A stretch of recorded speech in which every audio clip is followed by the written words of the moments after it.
All right, so let's get started. Just a quick introduction. Professor Washington joined the Cornell History Department in 1988. I'm retiring this year. Oh, you're retiring? Wow, congratulations. Her specialties are African-American history and culture, African-American women and Southern history. She is one of the foremost authorities on the Black experience. Dr. Washington's awards include the Alice H. Cook and Constance E. Award. That's from Cornell. The Center of Humanities Senior Fellow Award from Wesleyan University. National Endowment for the Humanities Fellowship for University Teachers, among others. You may recall we had Professor Washington as a guest at one of the senior breakfasts a year, two or 3 years ago. I forget. 2020 doesn't even really count. And at that time, it was a real interesting program. And in the meantime, I was playing around on YouTube, watching some old PBS specials, and I realized that some of the speakers of on these civil rights programs looked familiar, and I realized it was Professor Washington. So it kind of tickled me that the GIAC senior program was sharing guests with the PBS documentaries and Ken Burns. So I felt pretty good about that. In any case, welcome, Professor Washington, and thanks for coming via Zoom for us. Okay, well, thank you. Thanks for the invitation, and hello to everyone. So today we are going to talk about Juneteenth, which I'm sure a lot of you know a lot about already, but one of the areas of study for me is the Civil War and the aftermath. And so I'd be happy to answer any questions about that, about Juneteenth, about the Civil War and the aftermath, just about anything having to do with the African-American experience. So June 19th, 1865, that's the date that the last Southern stronghold surrendered in Galveston, Texas, to Major General Gordon Granger. And he announced that from that day forward, there would be no slavery tolerated in the state of Texas. Up until that time, because Texas was the last stronghold, slaveholding stronghold in the Confederacy and in the Union, up until that time, word had not gotten to the freed people about their emancipation, which actually had occurred in 1863. So 2 years and 5 months after the Emancipation Proclamation, 325,000 enslaved people in Texas were declared free. And that was June 19th, 1865. And as we know, Texas is the largest state in the Union. 325,000 people out of a total of about 4.5 million enslaved people is sizable. That was a lot of people. And as I'm sure we know, Texans, African-American Texans spread all over the Union over the decades and actually the centuries. So that's how Juneteenth started. It was an Emancipation Day Jubilee. They called it Freedom Day. They called it Jubilee Day. They called it Emancipation Day. And the thing that is important to keep in mind is that every region of the South had a different Emancipation Day, because African Americans were freed by virtue of the Emancipation Proclamation on January 1st, 1863, they were freed if they were in a slave state that did not come back into the Union.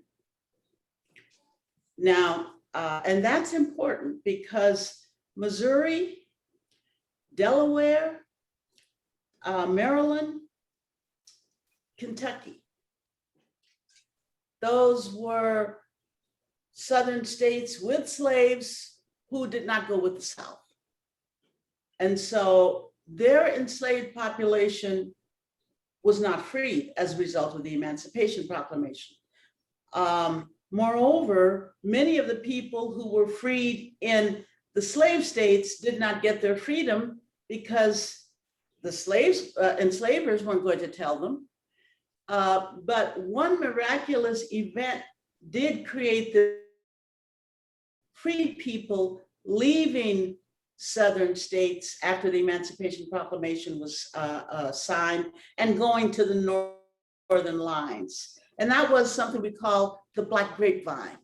So by word of mouth, people in the eastern states and part of what we call the Black Belt passed the word on about this emancipation, that if you can get to the Union lines, you're free. But Texas was, as I say, was the last stronghold. So each group of African Americans had a different time of emancipation. In the North, and that's where the fulcrum of the anti-slavery movement was, as far as they were concerned, January 1, 1863 was the beginning of the end, however it happened. And so there was a tremendous celebration in the North as a result of January 1, 1863. And Washington, D.C., which was the first region to celebrate emancipation, once Lincoln signed the Emancipation Proclamation and the church bells rang out, the African Americans who had flooded Washington, D.C., there were something like 140,000 of them at that point, got down on their knees and sang the very famous spiritual, "Blow ye the trumpet, blow, the people have been set free." So that was the way it was a truncated emancipation. That makes June 19th even more important because this celebration lasted and the others didn't. Up until that time, African Americans had celebrated West Indian emancipation, which was in 1834, is when the British ended slavery. And African Americans took that as their celebration in the North. So now they had their own celebration, and Texans spread that all over the nation. Wherever they went, they took Juneteenth. Los Angeles, Oakland, Seattle, on the West Coast, New York, Michigan. So this holiday followed the migration. Now, the way it was celebrated at first, when the freed people in Galveston heard about it, because African Americans are a very spiritual people and a very religious people, and their freedom came from God as far as they were concerned. And so the first forms of celebration of Juneteenth were prayers, sermons, spirituals, food, of course, new clothes, and almost like a transition, a fellowship transition when an African American becomes saved in the church. That it was a transition, a major transition. And I'd like to, while I was waiting for the Zoom, I was trying to remember the words of a song that's in a book I wrote and also in other books, but it gives you a sense of what it meant to African Americans at this moment. Slavery chains done broke at last, broke at last, broke at last. Slavery chains done broke at last, gonna praise God till I die. Way down in that valley, bowing on my knees, telling God about my pain, asking, help me if you please. I did tell him how I suffered in the dungeon and the chains, with my head bowed down and my broken flesh in pain. Now I know my Jesus heard me because the Spirit spoke to me and said, rise, my child, your children and you shall be set free. For I've appointed a mighty captain to marshal all my hosts and bring my bleeding ones to me, and not one shall be lost. So it's no more auction block for me. So it's no more weary traveling since my Jesus set me free.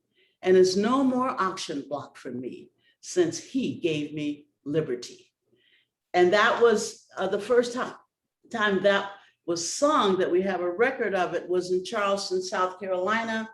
And the second time was in Richmond, Virginia, when Lincoln went down to Richmond after the signing of the peace treaty, and the African-American people, free people, singing this song. And it was recorded by some of the friends of the freed people, and it's one of their most prominent spirituals. So that was how emancipation, June 19th or Juneteenth, as we came to call it, collapsing the two terms. That's how it came about, and that's how it spread. That's how it came to be celebrated. I remember in Sunday school that my Sunday school teacher, who was a graduate of Prairie View College in Texas, she used to tell us every June 19th, this is Juneteenth Day. And she'd say, this is when we got our freedom. In Texas, this is when we celebrate our freedom. Well, I thought that everybody celebrated it. And that's when everybody got their freedom. It was only when I got to the 8th grade and had my first in-depth history class that I realized that no, everybody didn't get it at the same time. So, but it was great of her to instill this. And I grew up in California. Sorry, my phone is ringing. It's way over at the other side. I'll just let it stop. I'm in California, and that this migrant from Texas is spreading this. So that's an example of how the idea of Juneteenth spread. Another important aspect of it, the celebration changed as people migrated. It became more of a secular celebration, barbecues, and as the writer, the journalist, Isabella Wilkinson, in her book on migration, The Warmth of Other Suns, she talks about Juneteenth and how people spread it, and barbecues, red soda pop. And I remember this red soda pop because we kids used to call it, if you'll pardon the expression, police blood. And so we would drink it and we'd say, we're drinking police blood. That's how they would celebrate it, as a big barbecue. But it was always Juneteenth. And we knew that it was our Emancipation Day, even though we didn't understand the logistics of how that emancipation was a gradual process. And if you have questions, I can talk more about that, just the whole emancipation process itself. Why Texas and why so long? Well, because Texas was an outpost. It was impossible to reach Texas by rail. The Southerners had not developed a rail system the way they had in the North. Essentially, the South was backward in terms of industrial development. So they had a rail system that was budding, and it was good enough for the Texans to ship things like cattle to the Confederate Army. But once Grant got to the middle of the Confederacy in Tennessee and the Battle of Shiloh, he destroyed all that. And so then Texas was isolated. So they had no rail, they had no steamboats, they had no turnpikes, and those were the mechanisms of travel. They had no mail. They had been, as everybody at that time, funded by the federal government. As we know, the Postal Service is part of the government. And so the stagecoach, the wagons, the Pony Express, those were all funded by the federal government. Well, when the Confederacy seceded, they had no access to that. And the Confederacy tried to set up a mail system, but they didn't have the paper and the resources actually to do this. They didn't have the stamps and so on. So they didn't have the structure, infrastructure to create that. So Texas was isolated. Another reason to keep in mind that we historians think is we think there's a certain element of Northern complicity in this because, and we know that this is what the North did in other places like South Carolina, which is one of the reasons I've studied intensely. They wanted that crop. And so they did not push to have the news spread because people would leave and follow and find the Union Army because that was freedom. And so we historians think that the North didn't make too much of an effort to spread the word about freedom. Also, the slaveholders. And this was not only the case in Texas, there are other parts of the South where Black people didn't know that they were free. Alabama, the slaveholders kept that information from them as long as they could because they wanted them to work. So we think that those are some of the reasons why they didn't know, as well as the logistical reasons that I mentioned before that. I think it's also important to keep in mind that our freedom, in terms of the structure of when we got our freedom, was hindered by a lot of the states that were part of the Union.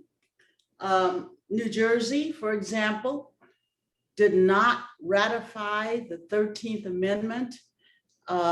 When the Juneteenth happened, when June 19th, 1865 happened, Delaware had not abolished slavery. Kentucky had not abolished slavery. And because these were border states, Lincoln allowed them to keep their slaves on the one hand, while encouraging them to abolish it. So it's important to understand that this really, unfortunately, wasn't about Black people. It was about keeping the Union together. And as Lincoln said, if he could do that by keeping the slaves enslaved, he would do it. If he could do it by freeing them, he would do it. If he could do it by freeing some and leaving others alone, he would do it. In fact, he did all three. Because Kentucky kept their slaves, Delaware kept their slaves. Delaware, when they ratified the 13th Amendment? 1901. Wow. Now the amendment was already ratified, right? Because it takes at that time, there were 36 states in the Union. So it took 37 to ratify it. So they had their numbers because they forced once the Appomattox occurred and the Army of Northern Virginia surrendered, they forced them to accept the 13th Amendment. But the border states could not be forced. So Kentucky and Delaware did not ratify it. Kentucky never did. And as I said, Delaware did in 1901. So that's to give you some example and dare I say why white supremacy still reigns, because people in the North, Pennsylvania and New Jersey were very strongly pro-slavery. And then the southern states we already know about. But even these border states, they wanted to stay in the Union, and Lincoln said, well, they were kind of forced to stay in the Union because they're right around DC. But Lincoln's olive branch to them was, you can keep your slaves. But he did encourage them to emancipate. And he, with Maryland, because Maryland, as you know, is really right on the cusp of DC, Maryland enslaved holders freed their slaves and they were compensated. So compensated emancipation was another venue that Lincoln was using. So I just want to point out the complexity of emancipation and why taking this one day, Juneteenth, and making it applicable to emancipation itself is significant. It's symbolic in its significance because we don't have an Emancipation Day. We took this as our Emancipation Day. And then the final thing I want to say before I open it up for conversation is that the Juneteenth commemoration kind of died out. It became sporadic. People would celebrate it here and there and not everywhere. As I was growing up, I'd noticed this, that, you know, my Sunday school teacher, as she got older, nobody talked about it in our neighborhood. But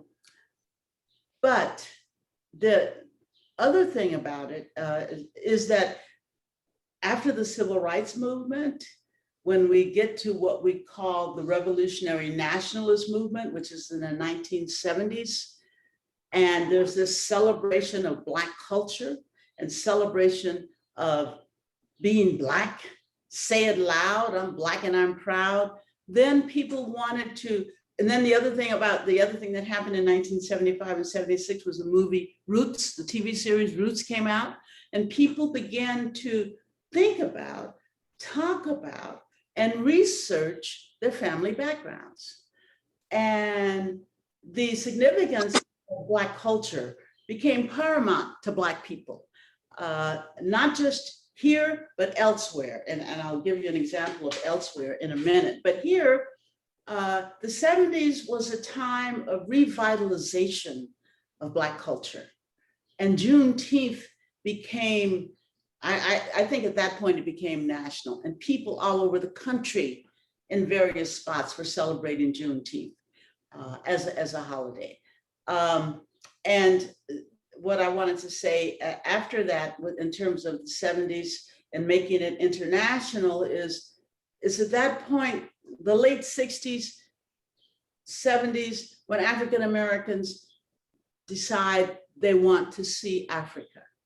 The plethora of travel accounts of people going to Africa, going to Cape Coast Castle, going to Elmina, going to the place where it all began. It is the most moving, for an African American, it's the most moving experience I've ever had. I mean, just going to Africa is moving, but going to those slave castles, seeing those dungeons, going to the door of no return and looking out over that sea, and knowing that the stairs are gone, but knowing that maybe it would be like two flights, two stories. You walk down that to the beach and you go to little boats and then to the big boats. And I remembered when the last time I went to Cape Coast Castle and I was looking down, I remembered something that I had read, I think it was a graduate student, about, it was a ship's captain, a ship's surgeon, who wrote a book. I still have it. I'm giving books away, and I started to give that one away, and I said, no, I'm going to keep it. He talked about the people when they looked out and they saw that boat, the ship, and then they saw the small boats that were going to take them out to the ship, and they realized what was going to happen. They grabbed big handfuls of sand and started pushing it in their mouths. And he said, I think they wanted to have something of their own land to take with them. So they were eating the sand. And he said, it's either that or they were trying to kill themselves, which is something that he chronicled all the way to the Americas, was the mechanisms of suicide.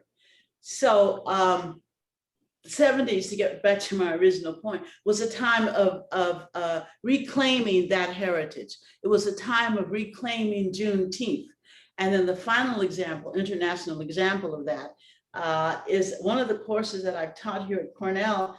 I kind of wanted to branch out and to the rest of the Americas, since that was my training. And I started teaching a course called Race and Revolution in the Americas. And I went to Mexico, I went to Veracruz, Mexico, taking a language class. And the teacher told me about a town called San Lorenzo de los Negros, and about a slave leader named Yanga. And I said, oh, I've read about Yanga. He was a 16th century rebel who defeated the Spaniards and created a maroon culture outside of Veracruz. It's about an hour and a half from the city of Veracruz. Veracruz is a province, but there's also a city. So halfway between Cancun, where all of our students go to party, and the city of Veracruz is San Lorenzo. And I said, but I didn't know that it was called San Lorenzo de los Negros. And he said, well, in the 1970s, African Americans, as we were trying to reclaim our culture, began to investigate the Black presence in Mexico. And they found out about Yanga, and they started visiting in waves and waves. So the Mexican government, in order to take advantage of this tourism and chronicling the history of this little community, they decided that they would capitalize on it. So San Lorenzo de los Negros became the name of the town. And there's a beautiful statue of Yanga in the town square. It's magnificent. He was a giant of a man, and the chronicles point this out, that he was huge. He was born in Gambia, I think. And he got this community of enslaved people together, and the Spaniards could not defeat them. And finally they said, okay, we'll leave you alone as long as you stay here and don't bother anybody. And this is the caveat, if any people come to your community who are enslaved, you send them away. And so Yanga agreed to that, which is what all Maroons had to agree to. We don't know if they honored that or not, but that was the agreement. So that's another example of African Americans, in addition to Juneteenth and the claiming of the experience of the Middle Passage, claiming the international or the American experience of people of African descent, claiming the diasporic experience. So that's all I have to say. I mean, I could go on and on, but maybe we can have a discussion at this point. I guess I'm a little bit confused about the chronology. So you're saying even after Juneteenth that there were still states in the North that had slaves? Oh no, the Northerners had long since abolished slavery. The Northerners abolished, the last two states to abolish slavery were New York and New Jersey. And they did it, New York abolished slavery for adults in 1827. And the children, by virtue of that statute, had to work until they were 21 if they were female, and 25 if they were males. Wow. So there were slaves in the state of New York in the 1840s. And the same thing with New Jersey. The other states abolished it gradually. Massachusetts abolished slavery outright by virtue of their state constitution. The state constitution decreed that all people are born free and equal. That ended slavery. But the other states did it gradually. So by 1847, 1850, there were no slaves in the North. And even then it was gradual, but they were doing it. And there were very few even in the 1840s, but there were still some. So there were no slaves in the North at the time of the Civil War. But the North nonetheless was pro-slavery. They didn't want to interfere with it. They felt if people wanted to own slaves, that was their business. Except for this small movement of people called the abolitionists. They were white and they were black. And they kept up the challenge. But the North just leave them alone if they want to have their slaves. And that was the way the North felt until the Fugitive Slave Law was passed in 1850. And that's when the law said, you have to help slaveholders retrieve their slaves. Mm-hmm. And then the Northerner says, that's enough.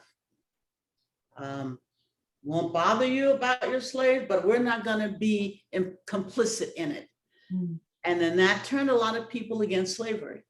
But the important point about that is that even though they didn't have slaves, they didn't want to interfere with it. And Lincoln had an uphill battle to get the North to support the war and to support the Emancipation Proclamation. Mm-hmm.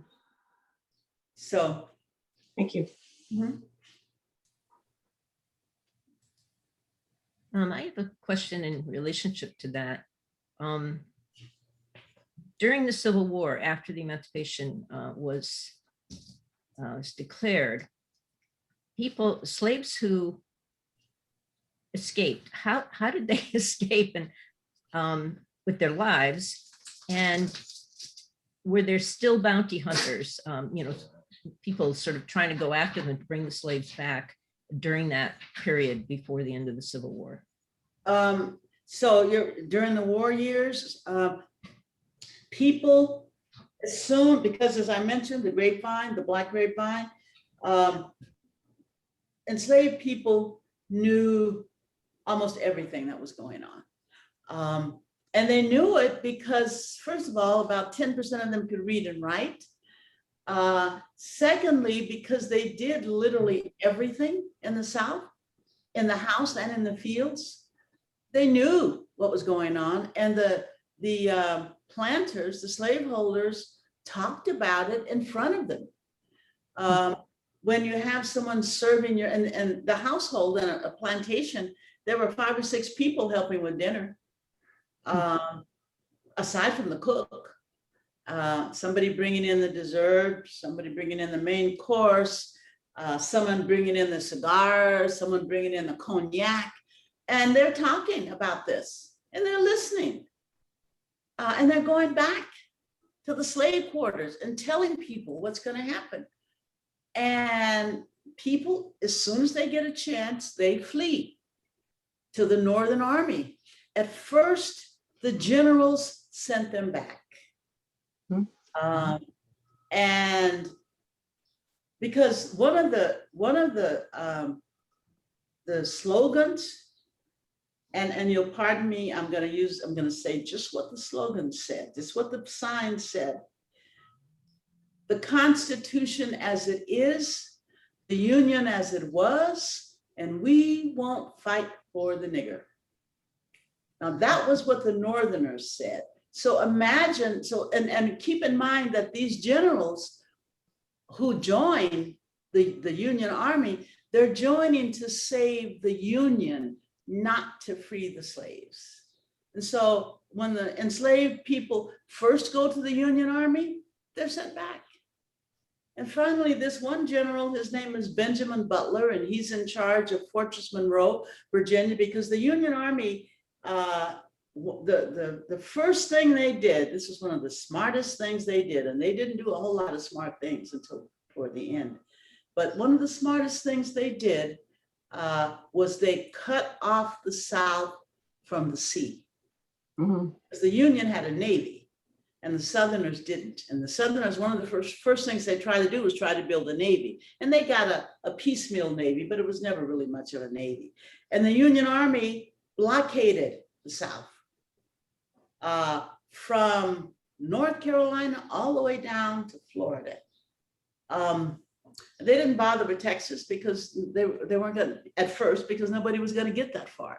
So they blockaded it, and they had charge of Fortress Monroe. The man in charge of Fortress Monroe, Benjamin Butler, when he got the order to send them back, he said, baloney. I'm not sending them back to help the Southerners with the war effort? Who's growing the cotton? You know, while the Southerners, the Confederate soldiers are in the front, it's the enslaved people who are keeping the plantations running, growing the foodstuffs, herding the cattle that's going to feed the army. Why should we send them back? So he says, no, we're going to hire them. And so they hired them to work as stevedores and laborers. And when they find that out, when Black people find that out, then more come. And not only men, but women and children. That's why Washington, you know, I mentioned the masses of people in Washington. That's why they're there. That's how they get there. So that's what the way this war is being waged is people are fleeing to the Union lines when they can. But how do they flee? They lose, let me just say this, they lose their lives sometimes. If they suspect that they're going to the Yankees, they will be beaten within an inch of their lives, or they will be killed. And if they see them swimming or something away, they shoot them. But they did it anyway. So go ahead with your question. No, my question was like, how did they actually get off of the plantation without being killed? I mean, were they following whatever people had been using for the Underground Railroad, or what was the mechanisms? Well, they walked because they were used to walking. And if you can imagine a plantation, the slave quarters was probably a half a mile from the fields where they worked. So they had to walk every day to the fields. And the plantation house, if they worked in the plantation house, that was at least a mile from the fields. These were massive estates. So they walked. They would steal a horse and steal a wagon. They swam. Any way they could, they would get away. And sometimes whole families would disappear. And, you know, they would feign loyalty to keep down suspicion, and then they would flee. So they had very ingenious ways, because that's what they were used to doing, you know, because before the war, there was an Underground Railroad, which is what my current book project is about. I'm calling the Underground Railroad, I'm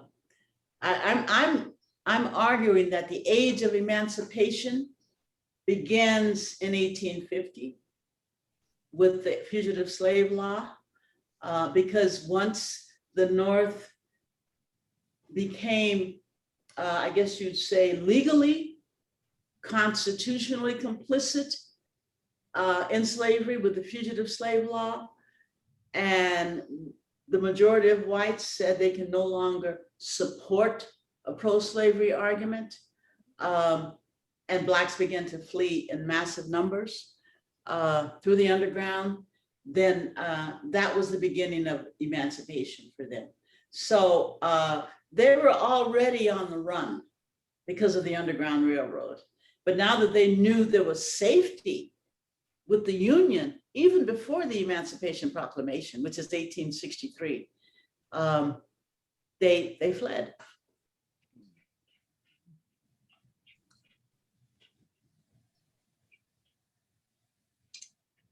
Any other questions or comments? Yes, there were a couple of things you mentioned. Let's see, that Kentucky never did ratify the 13th Amendment, and that Maryland had compensated emancipation. They bought, I mean, the government paid them to release their slaves. Yeah. That was Lincoln's idea. Lincoln had always been an advocate for compensated emancipation. That would be a good way to, you know, keep tempers down, is to pay them. And of course, you can imagine how offensive that was, because people didn't consider themselves owned by anybody. But for a lot of people who fled through the underground, that was the only way they could get their freedom. Is maybe they fled and they were free for 5 or 6 years, and then their owner found them because they were always looking for them. This is valuable stuff. These people are valuable. They're worth thousands and thousands of dollars. I mean, this is the most important. This is real. Well, this is livestock. We were livestock, but we were the most important source of income, of property. We were more important than the land, because the land was useless without people to work it, as far as the Southerners were concerned. So yes, compensated emancipation was what Lincoln wanted, and Maryland agreed to it, and that's what they did. Some people, I'll say this parenthetically because I'm studying this man now. His name is Jermaine Logan. He was enslaved in Tennessee. He was the son of his master, and he fled a bondage after they started selling his siblings. He fled bondage as a young man in 1840s, went to Canada, came back, settled in Syracuse, got married, became the main conductor in the state of New York of the Underground Railroad, worked with Harriet Tubman, and he refused every offer to buy him. He said, I am not anybody's property. I owe my freedom to God, and I will not be bought. So he refused to be bought, and he continued to work in the Underground Railroad. He even published his address. Anybody who needs assistance, come to, I think it's 233 Genesee Street, and we will help you. That's a bold man, because there were slave catchers all over the North. But he did that. Even after the 1850 fugitive slave law was passed, and his friends urged him to, and his wife and family begged him to go. He had 8 children, and to go to Canada. And he went, but he could only stay for a few months. He came back and he said, as long as I have all my people in bondage, I can't stay in Canada. So he came back to Syracuse and continued his underground work. And what was the other part of your question after compensation? You were asking about Kentucky never did ratify the 13th Amendment. Oh yes, they never ratified it. And Kentucky, you know, it's an interesting state because Lincoln was a Kentuckian. Lincoln was born in Kentucky. His wife was a Kentuckian. His wife was the daughter of a prominent slaveholder. And all of her siblings went with the Confederacy. And her cousins and her entire family.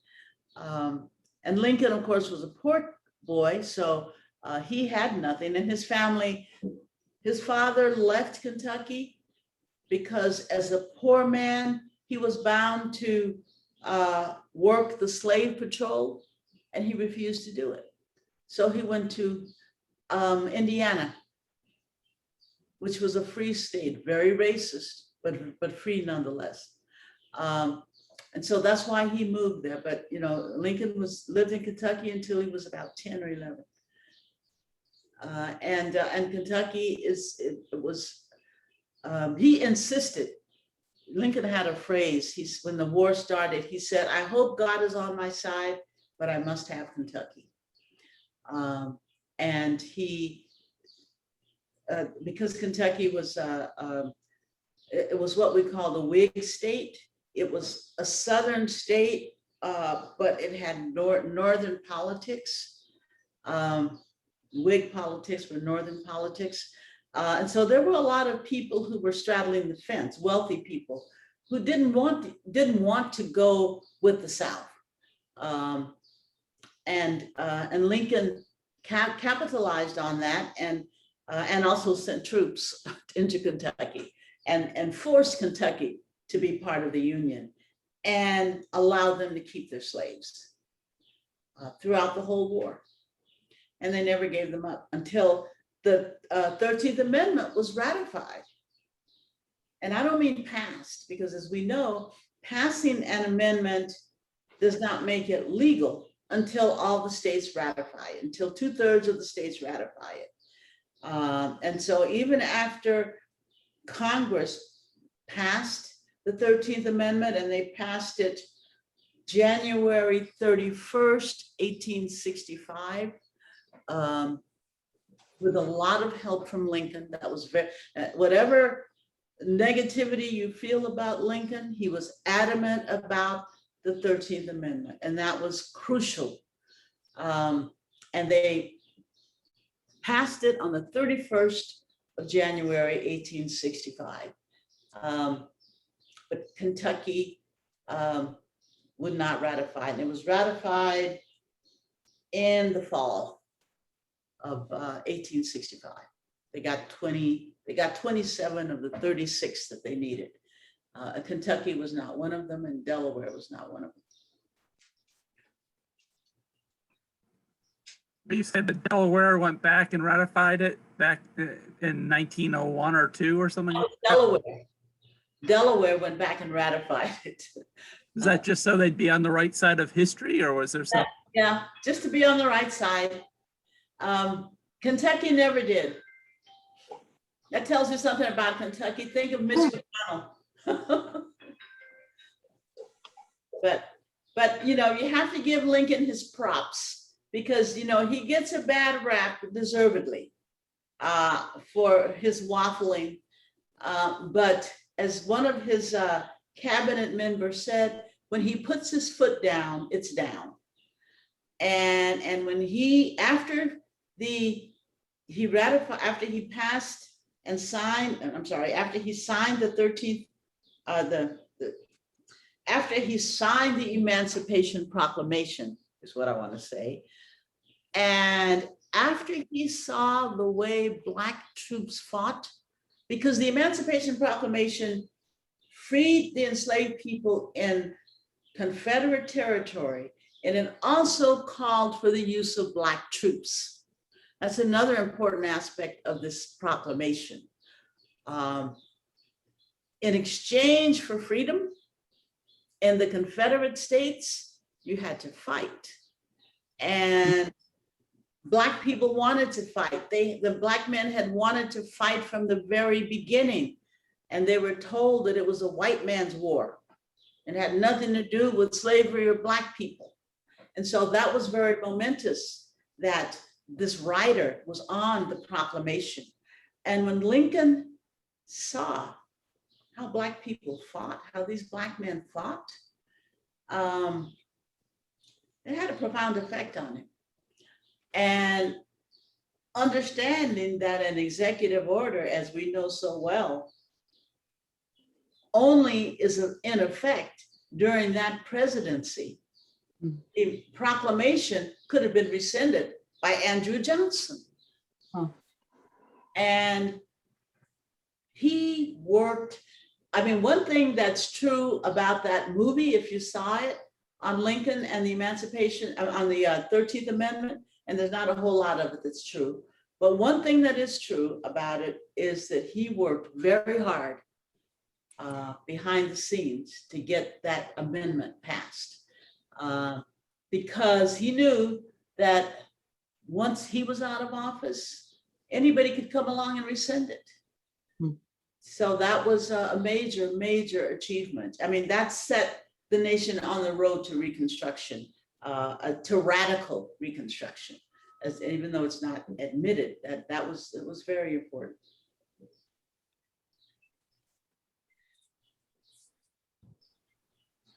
So I'm sorry, Leslie, about bringing the holiday into Juneteenth into the present. It's on the verge of becoming a state holiday, I think. Yes.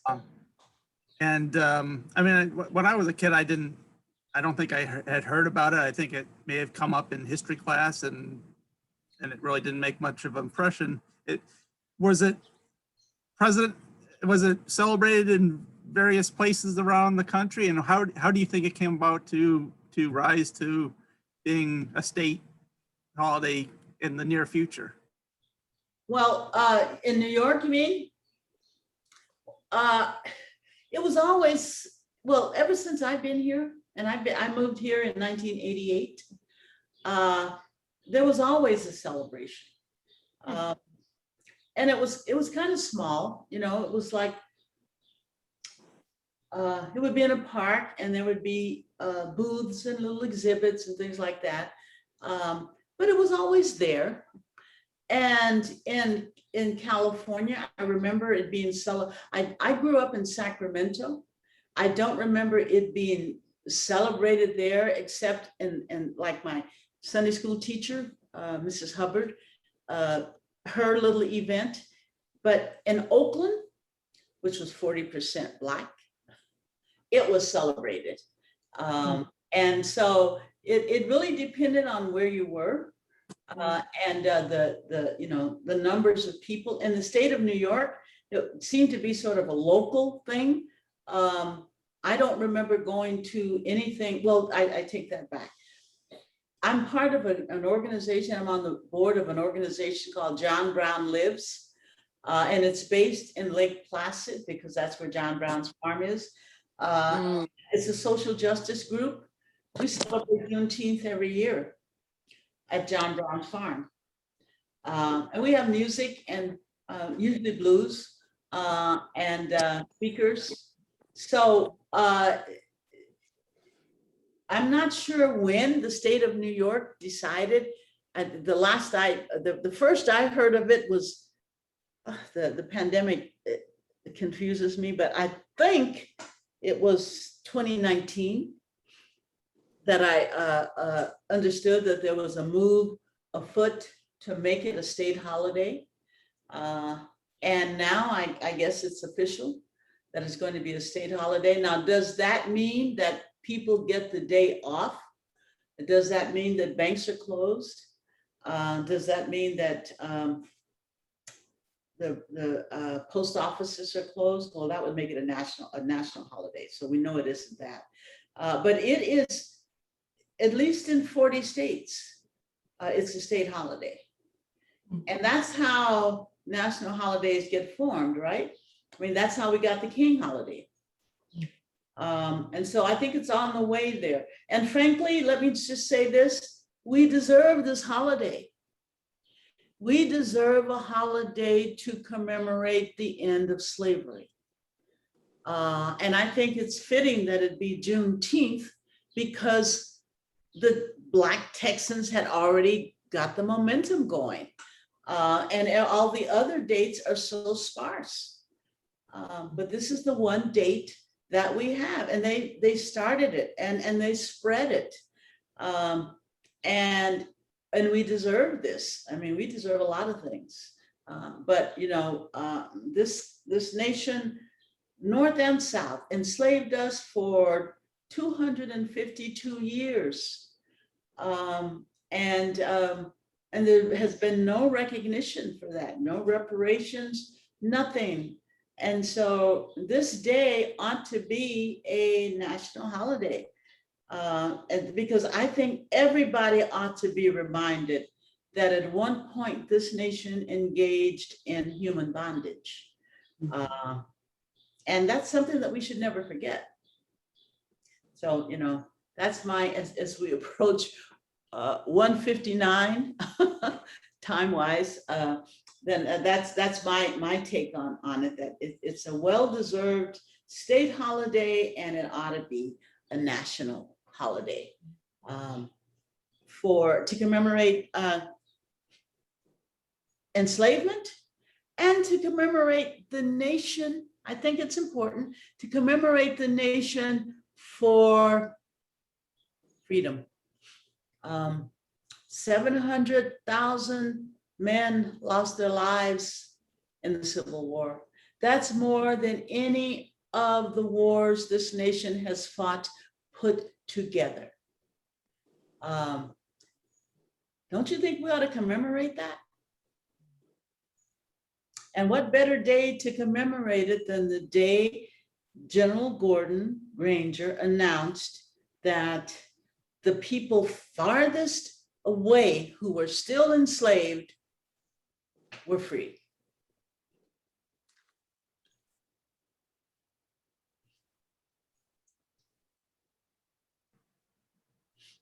So that's all I have to say. Could I just ask one more question? So I mean, I guess I'm really sketchy about history.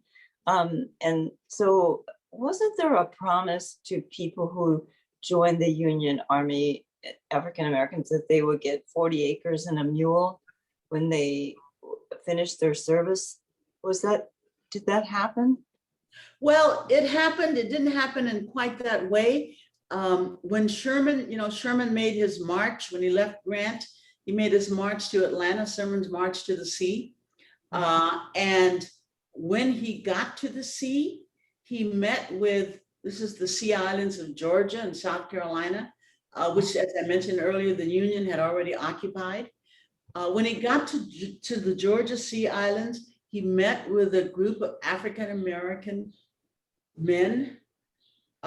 They were not soldiers. Most of them were religious leaders in the communities. And he met with them, and Secretary of War Stanton came down to meet Sherman, and Stanton was there also. They met with these men, and they said, what is it that your people want? And he said, that the leader of this group said, give us land. If you allow us to purchase land, we can take care of the rest. And they created what at that time was Sherman's Field Order number 15. And it created a preserve of, maybe 100,000, 200,000 acres of land that was to be set aside for the freed people for purchase. And the army would advance them mules to work the land with, and whatever livestock was available. The quartermaster would do that. So that's where the tradition began. And all along that area and above it in South Carolina, where enslaved people had already taken over the land that the planters had left when they fled, and it had been divided into plots, and they had been allowed to purchase it. If they happened to have made the final purchase and gotten the title before the war was over, then they owned it. Most of them had not done that yet because they didn't have the resources. That land, Lincoln was assassinated, as we know, and then that land reverted back. Johnson decreed that that land would go back to the planters. So the concept of 40 acres and a mule is no myth. And there were other spots where they promised them 40 acres. It's in writing. Come on, it's there. So this was a promise, and it was a promise that they reneged on. So that's just like with the Native Americans. Yes, right. Yeah. So our government has a long history of breaking promises, basically. Absolutely. Yeah. So I have sort of two foci. I lived in Louisiana for 22 years, from 77 to 99, and I sure never heard about Juneteenth there. Did the South sort of resist any sort of celebration for years and years, or perhaps I just lived in the wrong kind of community? Well, my family's from Louisiana, and they celebrated Juneteenth. I mean, I'm not from there, but yeah. I mean, and that's northern Louisiana. No, this was southern. This was Lafayette. Okay, no, I don't know about Lafayette, but I know that northern Louisiana, they had Juneteenth. They'd celebrate it, and I don't think a lot of people even knew what it was, except it was a barbecue, and it had something to do with freedom. Okay. So that was something that they did, but it was not, it was not welcomed, because as if you're from the South, then Right. Well, I wasn't from the call it South. Civil War, right? They Right. call it war between the states. So if you're going to celebrate it, then you're going to be very quiet about it. But they did in northern Louisiana, they did have a Juneteenth celebration. And the second question is, I've noticed that there's going to be a number of other presentations about Juneteenth over the next couple of days. I wonder if you're involved in any of the others as well. Well, I'm the only one I'm involved in is one that's done at Carnegie Mellon. We're having a big panel next week on Juneteenth. One of my other colleagues here is involved in that. I just got an email from the Cornell News Service about doing an interview on Juneteenth. My only concern is, why are they waiting so late to ask me? Yeah, that is. I'm really busy right now, and I'm moving out of my office, and it's very, it's almost like, oh, it's an afterthought. And I find that rather offensive, to be perfectly honest. Absolutely. And I also noticed Historic Ithaca is doing a tour, I believe on the 19th, of the graves of the Black people who fought in the Civil War from here. So they're having a big day talking about them and what they contributed to our country. Yeah. And right. Probably from here already. I would assume most of them said didn't get a chance at the land, but perhaps not. Excuse But me? I said, if they were not from the South, if they grew up in this region or had spent most of their lives in this region, they probably weren't part of the reneged upon land donation anyhow.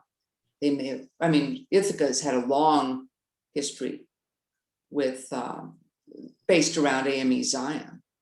That's right. A tremendous community here. Yeah.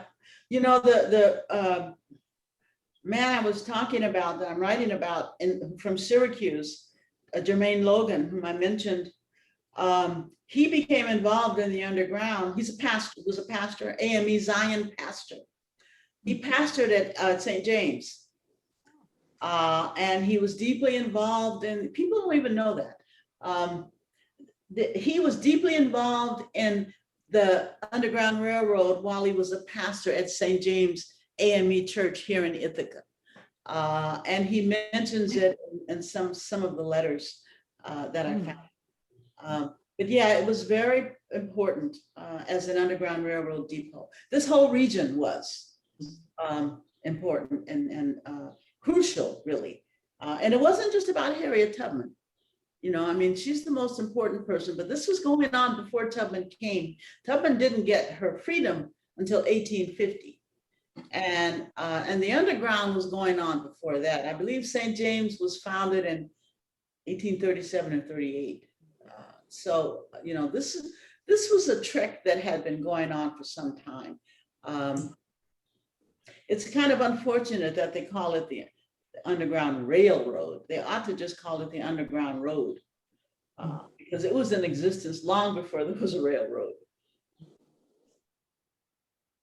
Wondering if you would be willing to comment on two current issues that are at least indirectly related. And one are the various proposals for reparations for today. And the other would be this controversy that is really getting hot now about teaching critical race theory, or even about race at all in some of the states. And I was wondering if you had any comments on that. I think that in terms of teaching about race, if the events of the last year year and a half, I should say now, do not convince you of the need to talk about race, then, you're walking around with your head in the sand. It is so important to do this, not just for Black people. My God, look what happened in Atlanta to those Asian women. So, we as a nation have some real racial hangups. And the only way you can challenge that is to confront it. So my answer to that is simple. We absolutely need this. We need this reflection on ourselves as a nation. And then in terms of reparations, in my opinion, must be addressed. Now, I am not sure how they're going to do this, but you can't ignore it. It's not going away. And it comes up in all kinds of things. In my class, my last class that I did as a Cornell professor this past spring was called Reconstruction in the New South. And it's a seminar. Students were fabulous. I mean, pandemic notwithstanding and Zoom notwithstanding, they were wonderful. Part of it has to do with the subject matter, because we were dealing with the 19th and late 19th and early 20th century, but it was so present in their own lives. And one of the students did his oral Tulsa on the Tulsa massacre.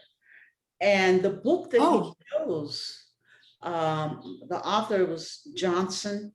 I can't remember his first name, but the focus of the book was on both the massacre and the need for reparations. And that's just one example. And I think it's unfortunate in a way that so much attention has been given to Tulsa. Tulsa is just an example. There's Rosewood in Florida. There's Wilmington in North Carolina. There's Florida. There's a wonderful book that we also read called Emancipation Betrayed, about, and it's not even about Rosewood, it's about all the other instances of many massacres in a state like Florida. And we tend to think of Florida as liberal. My God, it was one of the most reactionary states in the South. So people are not going to let this go. And the American government is going to have to be accountable, and people are going to keep bringing it up until they form a committee or commission and figure out how they can address this. And we have to do it.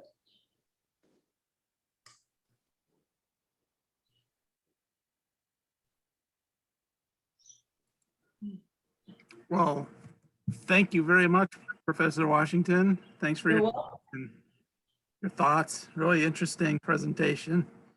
Congratulations on your retirement. Thank you. Now that you may have a little more free time, remember we're downtown here at GIAC. You'd be welcome to join us at any point. Okay, I will. And nice to see you all. I'm going to put a little poster up on the screen as we leave about a couple of there's a few programs, Juneteenth programs that the city and county are putting on. Right.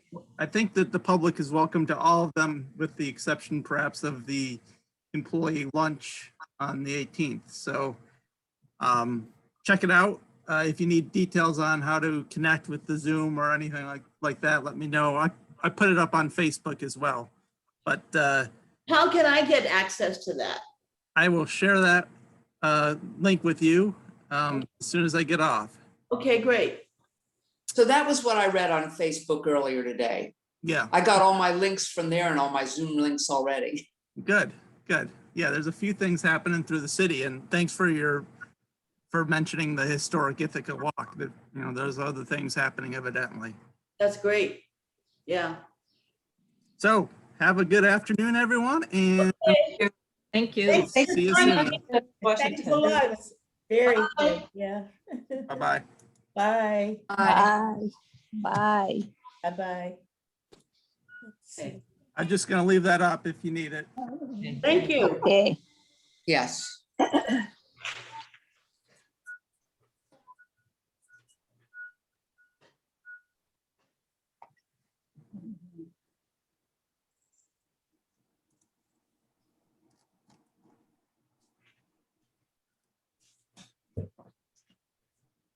10. Damn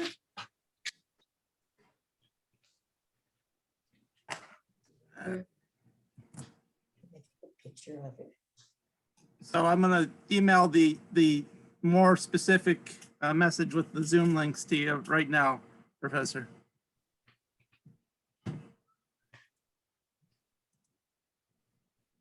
Okay, great. Scott Brown, he was my student. I wonder if that's the Scott Brown at UCLA. He was my graduate student here. Ah. Must be him. Would be, yeah, it would be a strange coincidence if it weren't. Great.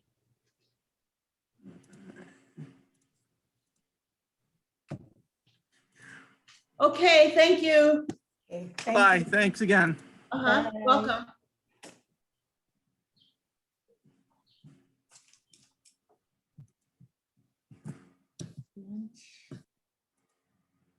Rachel,